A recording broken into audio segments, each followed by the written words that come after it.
Today we're going to be reviewing a new set of FPV goggles. These are the Eachine VR D2 goggles. The ones I'm reviewing today are the updated version, which addresses the black flickering screens that were found in the recording of the original model's DVR. The models that are shipping now, I'm told, include this new updated DVR, so it should be no longer a problem. I'm showing on the screen here a quick rundown of the specifications about this goggle. These goggles were kindly sent in for review by Banggood.com. Let's take a closer look at what comes in the package. The goggles themselves have a nice feeling hard plastic. Some people have remarked that it's somewhat of a toyish feeling.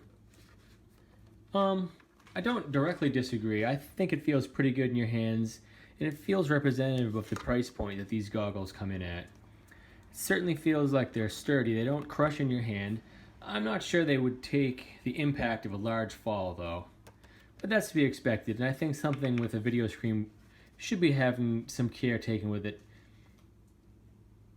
So it shouldn't be an issue. I've been using them for a few weeks now, and I've had no issues at all with their durability. The one mod that I have made, and I recommend others make as well, is putting a strip of Velcro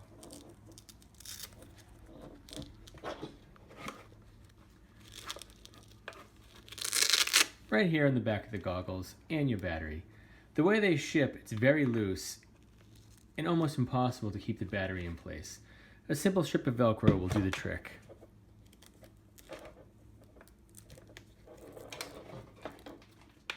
It does take a barrel jack, so keep in mind that if you're planning on using some existing LiPo batteries, you're going to have to make an adapter.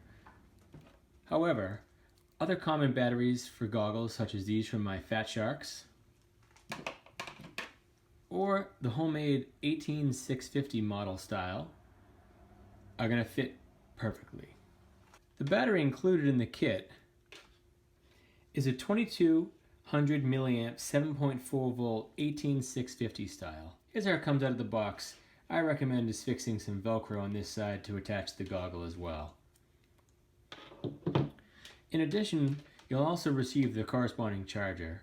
Please note, this is a simple charger that simply plugs in.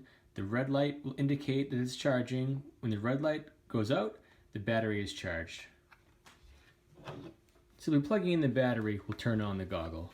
You'll know it's turned on by seeing the fuzz in the screen. You have an indicator light on the top, which shows you which of the two antennas is working. Along the front, you've got a series of controls. Primary control is going to be using this one here, which is your camera DVR switcher. That's going to switch between the normal AV1 viewing mode, which is going to be no latency and completely lag-free, and switching to see what the DVR is showing. Keep in mind, it's not intended to fly on the DVR or AV2 mode. This mode is set up to actually see what the DVR is viewing. It's really more to confirm that your recording is taking place and to review DVR footage that's already on the SD card included. If you try to fly with this, there will be a lag, so it is not recommended. To initiate a recording, regardless of which viewing mode you're in, will be the button here, all the way to the right-hand side when you're wearing the goggles. One thing that I did find that was strange with the goggles is they seem to have the frequency and the channel or band reversed. I'm not sure why this is, but you'll notice that it's actually clicking the frequency is going to change the frequency band. It's going to actually change the actual 8 modes of the band. The channel, which is also your band, is going to go ahead and select of the 5 available bands. These two seem to be reversed for some reason. They are appropriately titled. Clicking on the power is actually a standby. You'll notice when I click it, it's going to actually put the goggles in standby, but you can tell they're still actually powered on by the indicator light up top, as well as in the front. It's more of a standby mode. I don't really use it much. Clicking the menu while wearing the goggles is going to bring up the display for brightness, contrast, things of that nature. So you want to think of it in terms of 3 sets. These are for the goggles and the video display. These 3 are for the DVR. This one's going to toggle between which viewing mode you have, and after that it's going to act like a plus and a minus button. So as you can see in a moment, I'm going to click on the menu button to view what looks like inside the goggles, and I'm going to be using the plus, as you can see here, the plus and the minus to raise and lower those values, pretty commonly found on LCD screens. Next to the DVR, you're going to be using this to initiate the menu and these to reverse through them. It's important to ignore these 3 when using the DVR menu. We'll take a look at that in a moment as well. The goggles themselves are surprisingly comfortable to wear. The 3-strap setup fits comfortably on my head, and the weight of the goggles is not very heavy and it's quite comfortable. There is a sliding adjustment for the included Fresnel lens.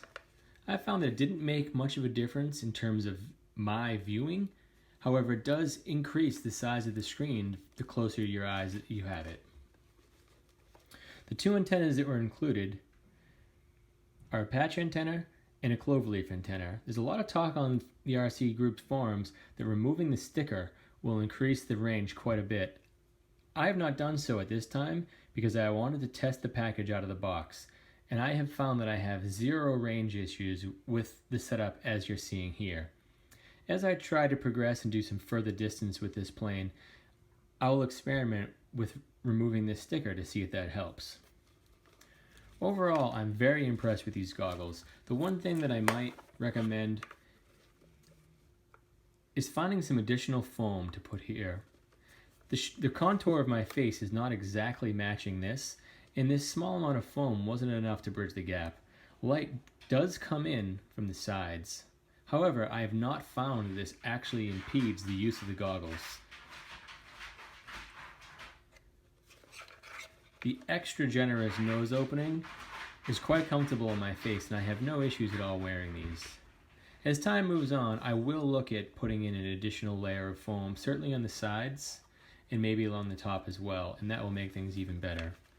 I think for folks that are having some issues focusing, trying to bring some type of a foam maybe this far out would do the trick. Perhaps taking a pair of ski goggles and doing a ski goggle mod would fit in perfectly and allow for the size distance that you're trying to make up. All in all, I'm very impressed with these goggles. For the price that you're getting diversity, race band, as well as the other channels that are commonly used now, a full-blown DVR which has very good quality in my opinion. I will share the raw footage at the close of this video for you as well. Here you can see what the view looks like inside the goggles. To my eyes, it's actually excellent. There have been some complaints in the forums, however, of people being unable to focus on this display, most likely due to its small size and depth. I myself am a glasses wearer. My prescription, I believe, is negative 3.5, but I found that when I'm wearing my glasses and I remove them, I can perfectly see and comfortably focus for an afternoon of flying with these goggles. However, if I leave my contacts in and try to fly with my corrected vision, my eyes go cross in just a few moments, and if I try to fly any proximity mini quad racing at all, I actually get a little sick to my stomach. So for me, these are perfect when I want to fly some just cruising around with my flying wings and I'm wearing my glasses. I simply take the glasses off, go for a fly, take these off, put the glasses back on. It's quite comfortable. Now you'll notice when I click the menu button, you'll see how it switches to the DVR menu. Here we have AV2 was briefly displayed. You can see here you've got your indicator of how much time is being recorded, as well as if it is recorded. You'll also know that this is displaying a true snow display at this point. The indicator up top is letting you know that the SD card is in fact inserted. I'm going to press and hold the middle button, and it brings up the DVR menu. Using the left and right arrow buttons, you can traverse through the menus.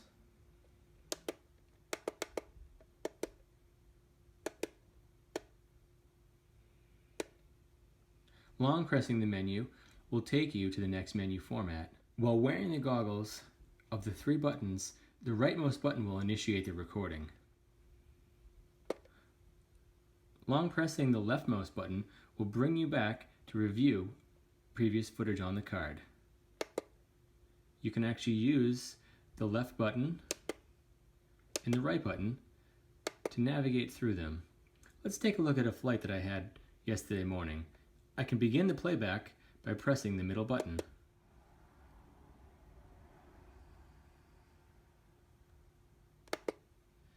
Interestingly enough, the leftmost button, which would feel like a rewind while wearing the goggles, is actually the fast forward button, as you can see here. This took a little bit of getting used to, but apparently in this mode, the buttons are arranged how you'd be looking at them if the buttons were facing you. You can pause the video, play it again.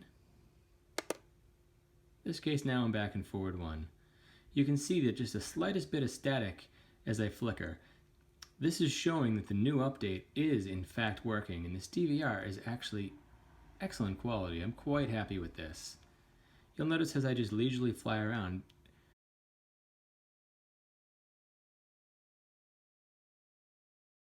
the diversity antenna is providing an excellent signal. There's practically no breakup or distortion at all. Flying similar goggles such as my Fat Sharks would always find a nice breakup of the area where I'm flying now. I was extremely impressed. I'm actually facing the way the plane is facing now, so at that last turn I was facing considerably away from the goggles themselves, and I found the reception was just excellent. I'll include a complete flight footage that was recorded here at the close of this video as well, so you can see for yourself what I'm talking about. A long press of the center button will bring you back to the menu. If you're looking for a pair of goggles, I would strongly consider looking at these. The price point and the features that they have are very difficult to find at any price point on any other goggle. I will say that I'm a regular user of Fat Shark goggles, so I'm quite comfortable flying with the type of goggles that has a single screen for each eye. And although I still prefer those for my flying of mini quad racing, I found these to be a very good value. I like to fly them with things like my flying wing for fixed wing. The large screen is just excellent, and I love the immersive feeling that I get from my cruising atmosphere. That being said, other people have found they can fly mini quads with these. For me, I found they are more of a fixed wing cruiser. If you're interested in buying a pair of goggles such as these and you found this review helpful, please consider using the link that I provided below when making your purchase. I want to make a special thanks to Banggood.com who have submitted these for my review. Thank you for watching. I'm going to leave you now with the actual flight footage as recorded by the DVR from these goggles. I'm recording this using the default settings as the DVR came shipped to me. I have not yet played around with adjusting any of the values or changing the quality settings. I was quite happy with the way this recorded. Please note this was a bit of a windy day, so you'll notice my plane is in some cases having a hard time coping with the winds, and I was really impressed with the way the DVR didn't stutter or duplicate frames when it was doing some very quick waggle motions like we just saw.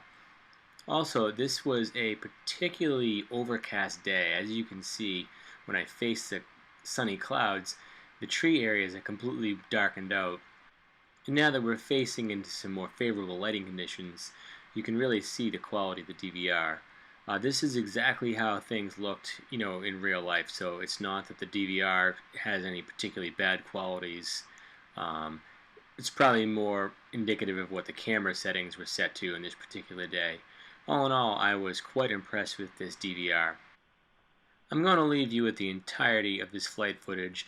I don't intend for everyone to stumble through the entire 8 minutes. However, if anyone's concerned with taking a look at any particular lighting conditions, I did want to include the largest sampling that I could for you so you can really see for yourself just the quality of what this DVR looks like. Thanks again for watching.